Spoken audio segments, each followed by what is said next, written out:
Hey everyone, welcome back to another episode of Eric Reeves Outdoors. I hope you all had a great Christmas.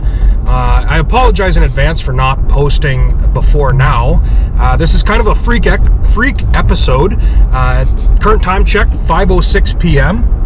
I just received a phone call from my really good friend Scott. He's out right now. Here in Ontario, we are legally allowed to deer hunt with a bow until December 31st. So Scott was out bow hunting this evening, and he just called me that he shot a doe. So we are headed to Scott's place to help him track and get it out of the bush. So stick with me, stay tuned. We'll see you when we get to Scott's house.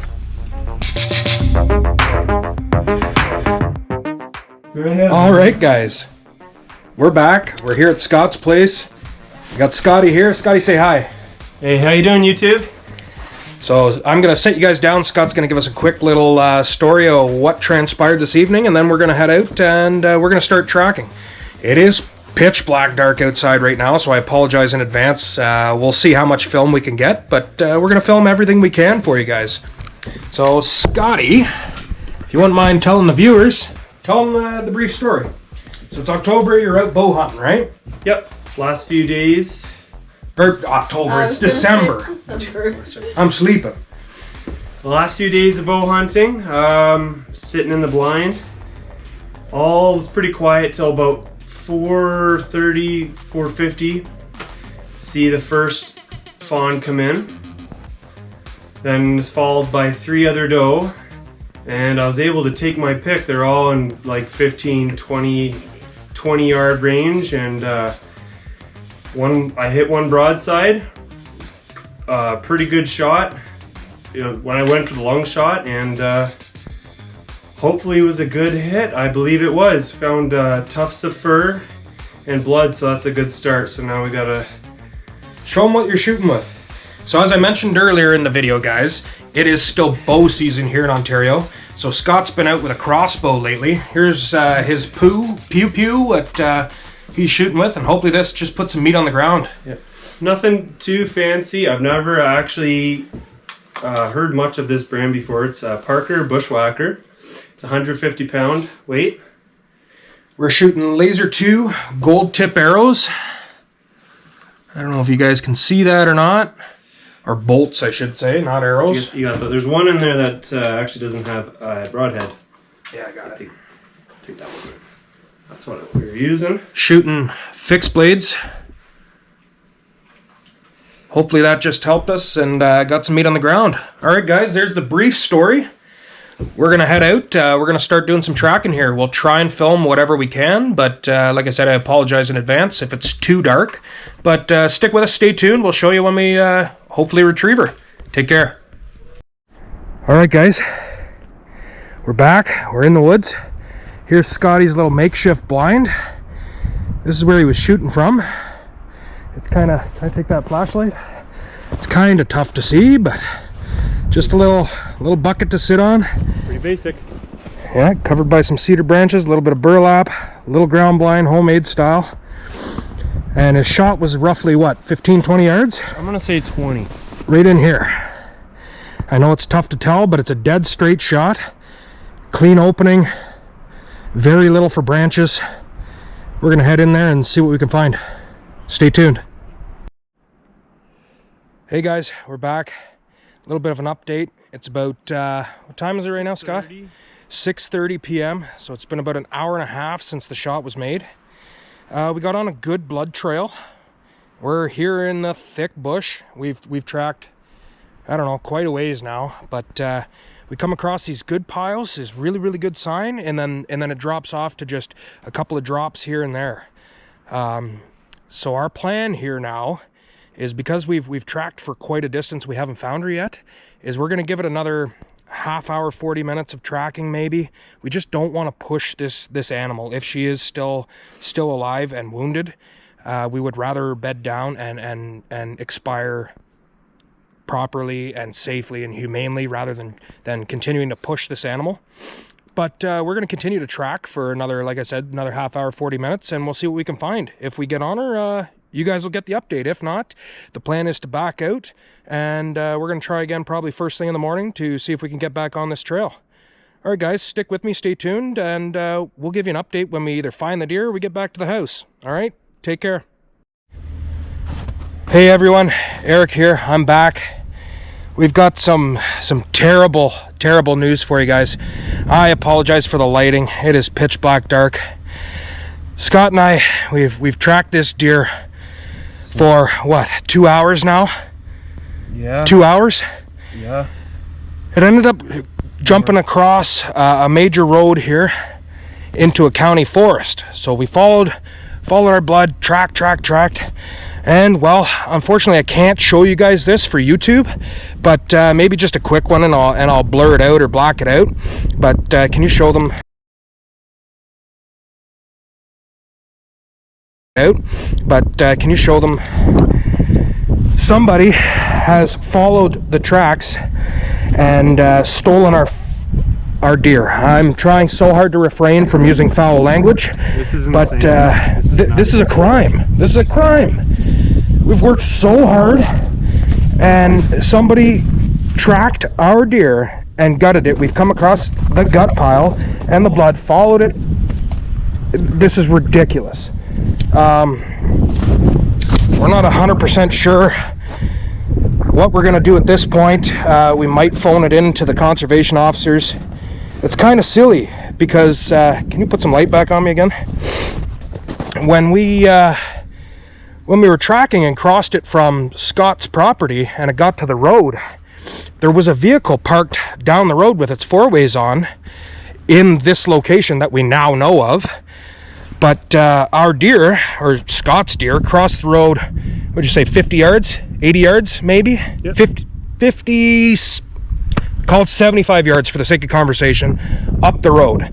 And Scott was actually walking down the road to intercept these people or ask if they had seen anything when I came across the blood trail from the deer. So I yelled to Scott, "Hey, it's over here." And meanwhile, these guys were literally on the roadside gutting our deer. This is ridiculous. This is ridiculous. I'm so sorry, Scott, that this happened. This is unlike anything I've ever seen. This is ridiculous. I've never seen anything like it. There's not much else we can do right now. We're gonna jump in the truck, regroup, figure out what we can do, who we should call, if there's anything we can do. And we'll let you guys know the outcome of this. All right, I apologize again for the lighting. It is pitch black dark out here. We're in the middle of the bush. Stick with us, stay tuned. My stomach is sick. I am sick to my stomach. This is like the worst possible outcome. Anyway, guys, yeah, sorry we don't have a deer to show you. This is wild. All right, like I said, stick with me, stay tuned. We'll keep you updated. Take care.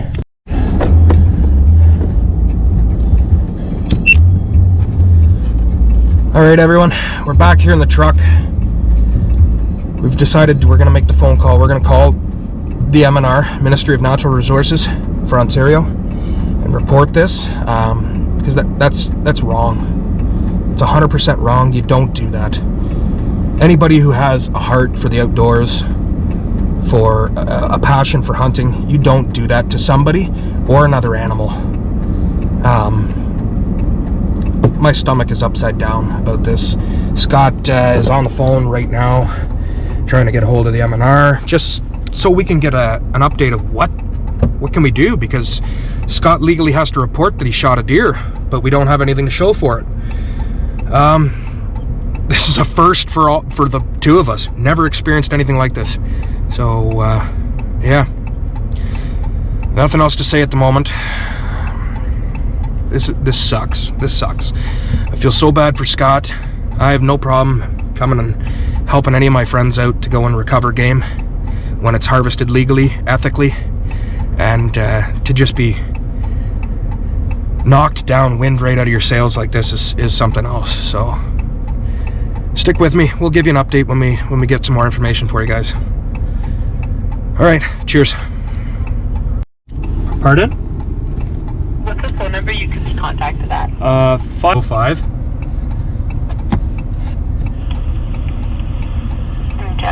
moment and pull this up on my map. Okay.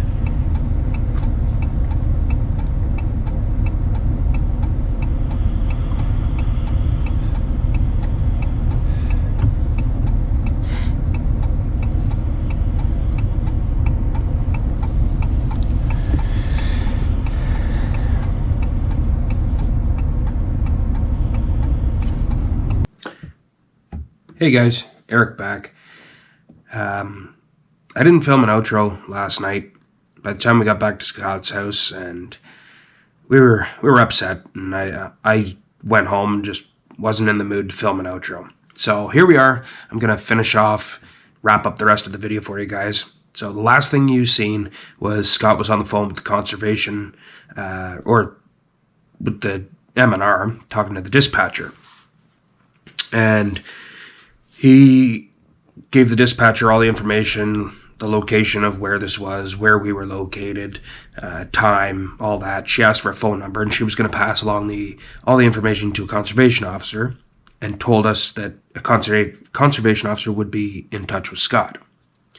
So we drove back to Scott's house, and a conservation officer did phone.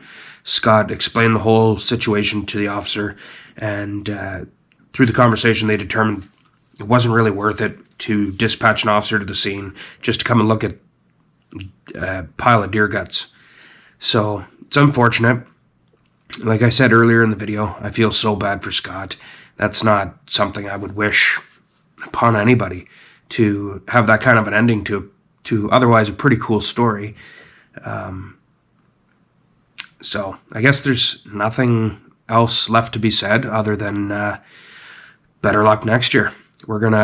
Scott and I are both going to put in for tags for shotgun season, and hopefully you guys will see both of us bow hunting quite a bit together as bow season opens in October. Stick with me, stay tuned for those kind of videos. Hopefully in the next couple of weeks we're going to be able to get out on some ice, do some ice fishing. It's actually quite mild out right now, and we've lost quite a bit of snow, so I haven't really been able to film very many snowmobile videos or anything for you guys yet, so I apologize for the lack of content, but it's coming. Stay with me. I'm going to ask you guys, do you guys have any weird, wild stories from being in the outdoors, whether it was a camping trip, hunting, fishing adventure, any kind of a weird, wild story like this? Let me know. Drop it in the comments down below. Don't forget to hit that like button, share this video, and smash that subscribe button to follow along. Thanks for tuning in to another episode, and we'll catch you guys on the next one. Cheers.